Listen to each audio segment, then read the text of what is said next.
A gente conversa agora com o Rodrigo Carpati, ele que é especialista em segurança condominial. Rodrigo, seja bem-vindo, obrigado pela participação. Hoje, qual que é o maior erro das portarias? É confiar demais? É querer agilizar demais o fluxo? Ou não ter um protocolo claro? Seja bem-vindo, boa tarde. Boa tarde, Thiago, boa tarde a todos os ouvintes.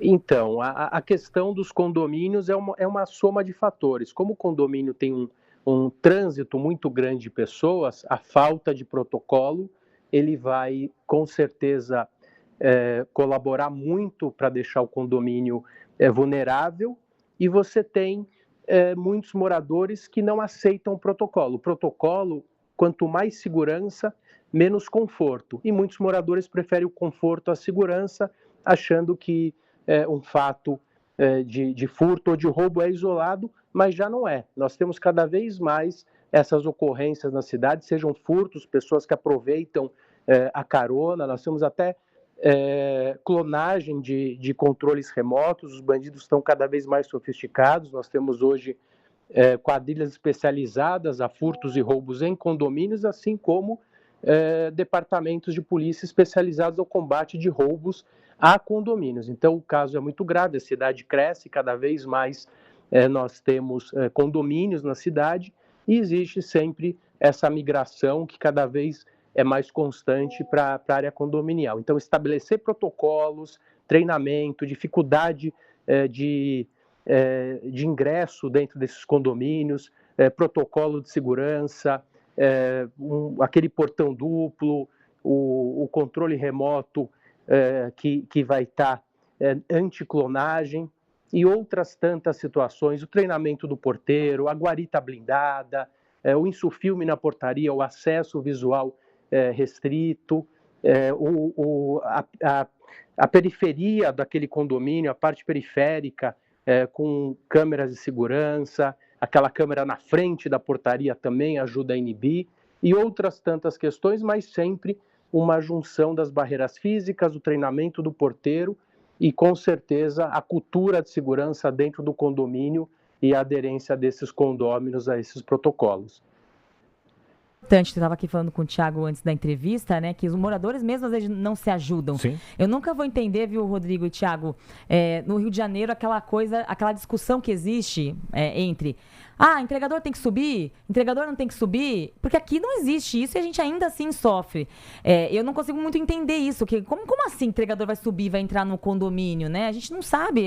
É claro, imagina, estamos aqui falando que 99% dos entregadores são pessoas incríveis, eu inclusive tenho um trabalho com entregadores aqui em São Paulo, mas sempre tem ali os bandidos que usam disso, inclusive para assaltar na rua, usando uma bag ali dos aplicativos de entrega. Então, isso é muito comum, mais comum do que a gente pensa. Rodrigo, o que a gente faz então, no caso, por exemplo, de um condomínio que não tem clausura e não tem portaria 24 horas, por exemplo? O que seria uma boa dica? Porque, como você falou aí, os 2 portões da clausura ajudam bastante. Mas nesse caso, eu mesma morei num condomínio que não tinha clausura e não tinha portaria 24 horas. E você pedia sua pizza ali num sábado à noite e não tem o porteiro ali no sábado à noite. Qual a dica nesse caso? O meliante, ele busca a facilidade. Então, se ele dificilmente ele vai entrar naquele condomínio específico. Se ele buscar aquele condomínio específico, ele vai acabar entrando. O meliante, ele busca uma oportunidade, ele busca uma portaria vulnerável, um condomínio sem clausura, e com certeza esse prédio que você mencionou, Maiara, que você residiu, é um prédio vulnerável e suscetível às práticas delituosas. O que pode ser evitado, por exemplo, o prédio não tem essa clausura, você vai colocar aquele caixote que a pessoa coloca a pizza e tira pelo outro lado. Você evita com que o portão seja aberto e deixe esse condomínio vulnerável. O síndico tem que trabalhar para que a Assembleia entenda que o melhor caminho é estabelecer a clausura dentro do condomínio.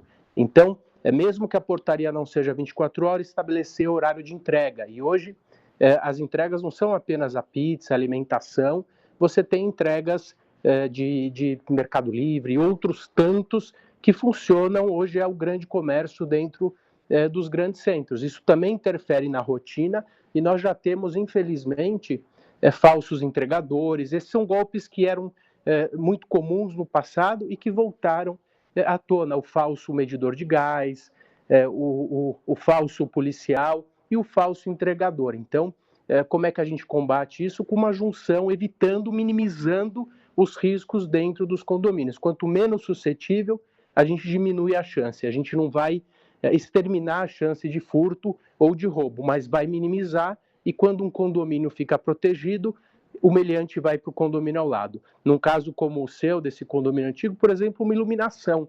O condomínio foge, o meliante foge de iluminação, ele foge daquela câmera no rosto dele, que ele sabe que ele vai ser identificado.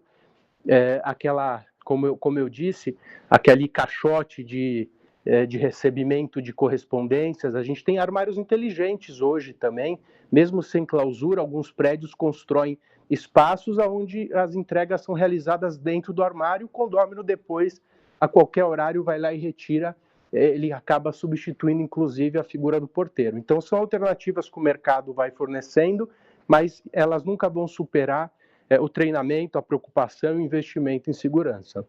Agora, Rodrigo, para a gente ir encerrando, né, você que é especialista em segurança condominial, com toda a sua experiência, tem algum comportamento clássico aí do falso entregador, né, que deve acender esse alerta imediato aí na portaria? Algum comportamento, uma atitude, uma fala que com anos de experiência você já identificou, costuma passar essa mensagem adiante para passar para o nosso ouvinte nesse momento? Com certeza. Eu acho que a primeira coisa, Thiago, ele tenta quebrar uma hierarquia, né? Primeiro ele busca, às vezes, informações, então ele sabe, muitas vezes, que aquele apartamento está desocupado, ou ele pegou uma correspondência antes de ingressar, então ele usa sempre uma imposição. O entregador, quando diz, olha, eu vou entrar, eu vou deixar, você que vai responder. Então, toda aquela tentativa de intimidação, isso acontece também com o falso policial. Essa agressividade excessiva acaba, por muitas vezes, intimidando um porteiro que muitas vezes está ali querendo preservar o seu trabalho e pelo sim, pelo não, ele acaba abrindo. Então, e outras características, como você não vai ver, dificilmente, aquele que vai medir o gás vai chegar em 2 pessoas, o entregador não vai chegar em 3. Então, essa característica visual dessa percepção, e assim, é uma observação psicológica. Via de regra, a pessoa acaba também demonstrando algum tipo de nervosismo ou de falta de conhecimento daquele prédio, ou dando aí a entender que vai ingressar. Ele está ali, eu preciso fazer a entrega, mas não tem pacote. Ele quer o policial, vai lá, eu preciso entregar, é uma operação secreta, então assim, peraí, me mostra o seu documento, vamos ligar na delegacia. São situações e características que inibem e que a gente consegue perceber antecipadamente que algo ruim vai acontecer. Lembrando aqui o Regis Motoboy, nosso repórter, que eu brinco aqui, ele fala, realmente, em São Paulo, entregador de delivery não sobe. Entregador que quiser subir tem que desconfiar. Essa é uma dica, né? Motoboy não sobe em condomínio residencial. Se houver alguma insistência dele em subir, desconfie. Eu acho que mais uma dica também, né? Especialmente para quem vai pedir comida, os aplicativos são uma boa, porque geralmente você tem um mapinha, né? Quem é o entregador, a foto dele ali, o percurso que ele está fazendo, quanto tempo falta para ele chegar. Acho que nesse caso também pode ser uma boa dica, né, Rodrigo? Com certeza. Já que você tocou na entrega, você tem também ou motoristas de praça, de táxi, ou até mesmo motoristas de aplicativos querendo entrar de qualquer forma na garagem. Então, isso também conota uma questão perigosa, que muitas vezes é o artifício do meliante para ingressar no condomínio. Tá certo, batemos um papo aí com o Rodrigo Carpati, ele que é especialista em segurança condominial, um assunto muito importante para alertar cada vez mais, né, a nossa população, os moradores daqui da cidade de São Paulo, região metropolitana. Todo cuidado é sempre